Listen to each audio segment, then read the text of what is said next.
Karl Marx, Grundrisse, Editorial Boitempo, edição 2011. Grundrisse, Manuscritos Econômicos de 1857 a 1858, esboços da crítica da economia política de Karl Marx, supervisão editorial de Mário Dauer, tradução Mário Dauer, Nelly Schneider, colaboração de Alice Elga, Werner e Rüdiger Hoffmann. São Paulo, Boitempo, Rio de Janeiro, editora UFRJ, 2011. Coleção Marx e Engels, da Boitempo. Karl Marx, de 1818 a 1883. Boitempo Editorial. Coordenação editorial Ivana Jinks. Editora adjunta Bibiana Leme. Assistente editorial Lívia Campos. Preparação Mariana Tavares. Revisão Alexandra Rezende e Betina Leme. Diagramação Aqua Estúdio Gráfico. Capa Antônio Kell, sobre desenho de Loredano. Ilustração da página 2. Kukov, década de 1930. Produção Lívia Campos. Marx em seu fazer. Mais do que nunca, é impossível não começar esta apresentação com o já clássico: finalmente o público brasileiro tem acesso a uma obra de importância crucial. Trata-se da publicação de Grundrisse, inédita em português, aguardada há tanto tempo por milhares de leitores. Em uma edição completa e esmerada, o trabalho de anos de tradução rigorosa está agora à mão de todos. Os Grundrisse constituem a versão inicial da crítica da economia política planejada por Marx desde a juventude e escrita entre outubro de 1857 e maio de 1858. Ela seria depois muitas vezes reelaborada, até dar origem aos 3 tomos de O Capital. Mas que ninguém se engane.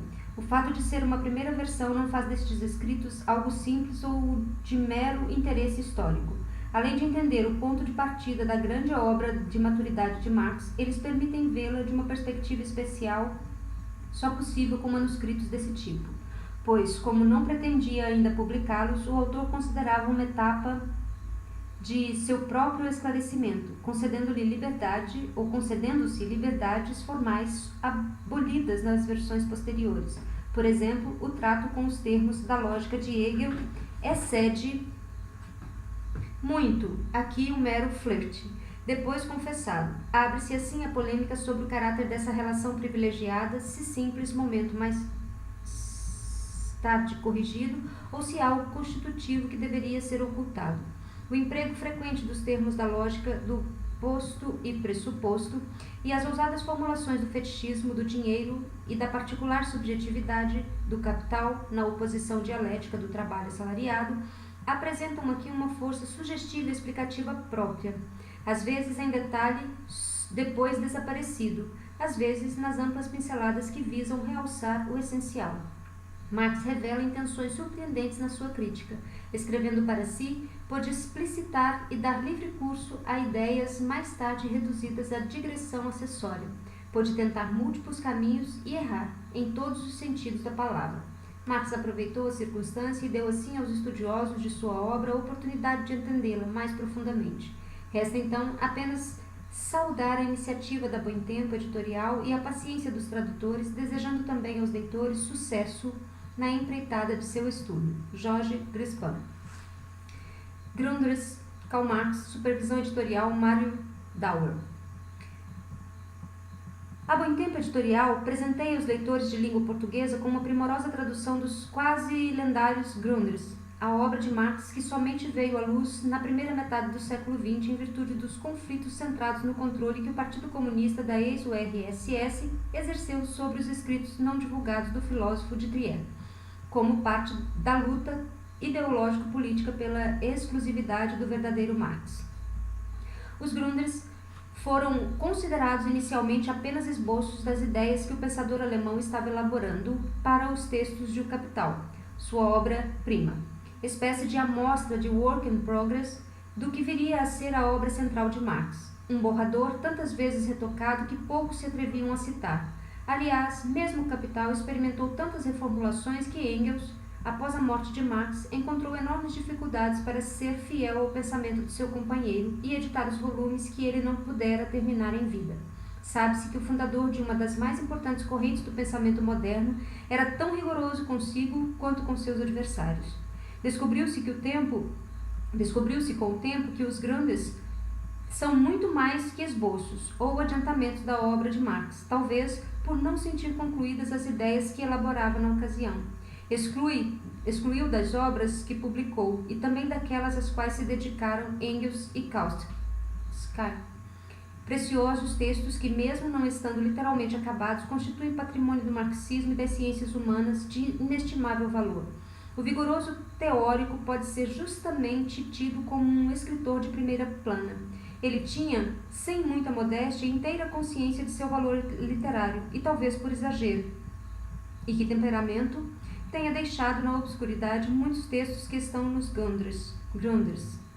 Textos como formas que precedem a produção capitalista e as considerações sobre trabalho produtivo e improdutivo permaneceram, pois inacessíveis, prejudicando toda uma discussão teórica e o próprio desenvolvimento do marxismo. Eles estão agora com os leitores do Brasil e de outras paragens onde reina a última flor do Lácio, Olavo Bilac.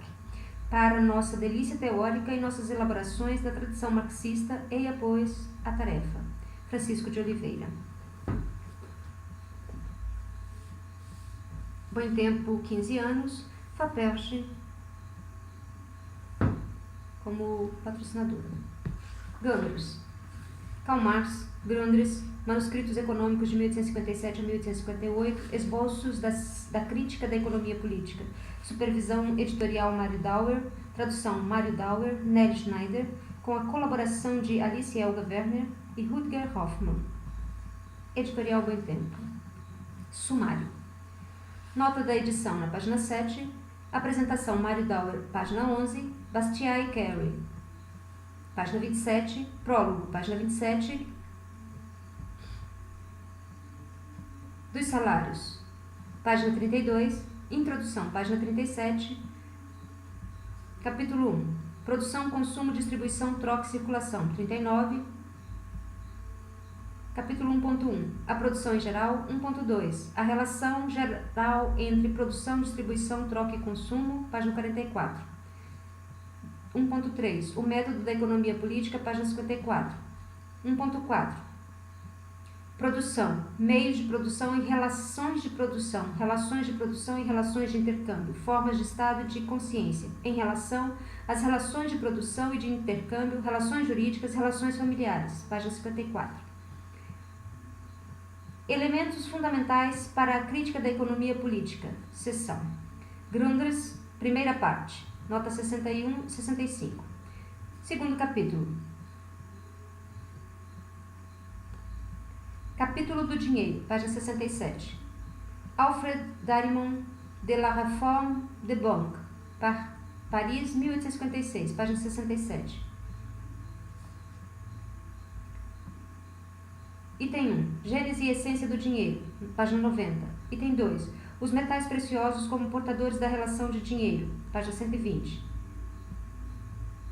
Letra A. Ouro e prata em relação a outros metais, 121. Letra B. Flutuações da relação de valor entre os diferentes metais, página 127. O curso do dinheiro, página 133. Letra A. O dinheiro como medida dos valores, 135. Letra B. O dinheiro como meio de circulação, página 140. Letra C. O dinheiro como representante material da riqueza, acumulação de dinheiro, antes, no entanto, o dinheiro como matéria universal dos contratos, etc. Nota 140, página 149. Capítulo 3. Do capital. Primeira seção. O processo de produção do capital, página 183. Capítulo do dinheiro como capital, página 183. Transformação de dinheiro em capital, página 183. Item 1. A circulação e o valor de troca proveniente da circulação, o pressuposto do capital, página 200. Item 2. O valor de troca emergindo da circulação, pressupondo-se a circulação, conservando-se e multiplicando-se nela pela mediação do trabalho, página 204. Troca em capital e trabalho, página 213.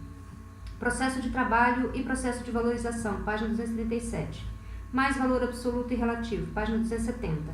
Mais valor e lucro, página 292. Segunda seção, o processo de circulação do capital.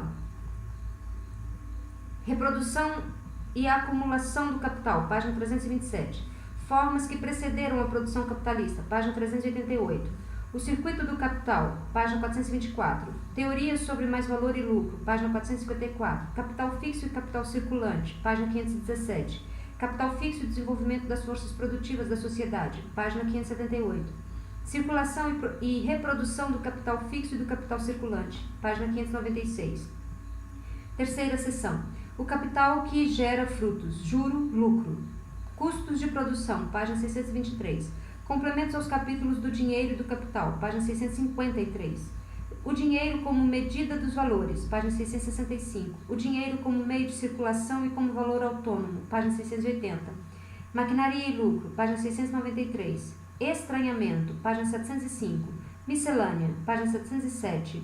Item 1. Valor, página 756. Máquinas de pesar ouro, página 757. Índice onomástico, página 761. E cronologia resumida de Marx e Engels, 775, que não será lida porque foi lida no primeiro livro de O Capital, já disponível no link que segue.